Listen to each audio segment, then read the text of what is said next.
இந்த வெதருக்கு இங்கே திரும்பினா கோல்டு, அங்கே திரும்பினா கோல்டு. ஆமாங்க, எங்கள் வீட்லேயும் கோல்டு. அதான் சரி கொள்ளு ரசம் வைக்கலான்னு முடிவு பண்ணியாச்சு.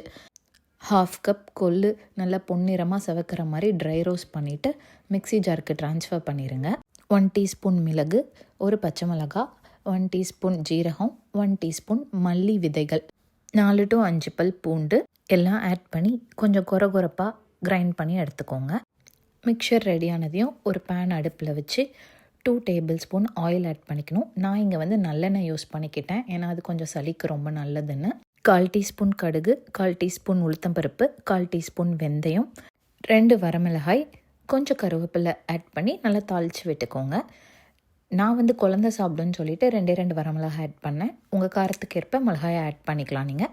நம்ம அரைச்சி வச்ச மிக்சர் அதில் ஆட் பண்ணி ஒரு கிளறி விட்டுட்டு ஒரு மீடியம் சைஸ் தக்காளியை கரைச்சி வச்சுருக்கேன், அதை ஊற்றிட்டு ஒரு லெமன் சைஸ் புளி கரைச்சி ஊற்றிக்கணும்.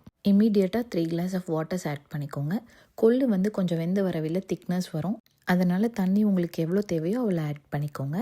ஆட் பண்ணி முடித்ததையும் 1/4 டீஸ்பூன் மஞ்சள் தூள், ஒரு சிட்டிகை பெருங்காயம், தேவையான அளவு உப்பு போட்டு நல்லா கிளறி விட்டுருங்க. அப்படியே மீடியம் ஃப்ளேமில் குக் ஆகட்டும். கொஞ்சம் நேரத்தில் லேசாக நுரக்கட்டி லைட்டாக பபிள்ஸ் வரும்.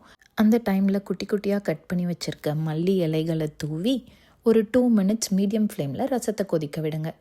அவ்வளோதான், நம்ம கொள்ளு ரசம் சர்வ் பண்ணுறதுக்கு ரெடி ஆயிடுச்சு. சும்மா சொல்லக்கூடாதுங்க, தொண்டை வலிக்கு நல்லா எதமாக இருந்தது. நீங்களும் ட்ரை பண்ணி பாருங்கள். ஆசையாக சமைங்க, அசத்தலாக சாப்பிடுங்க.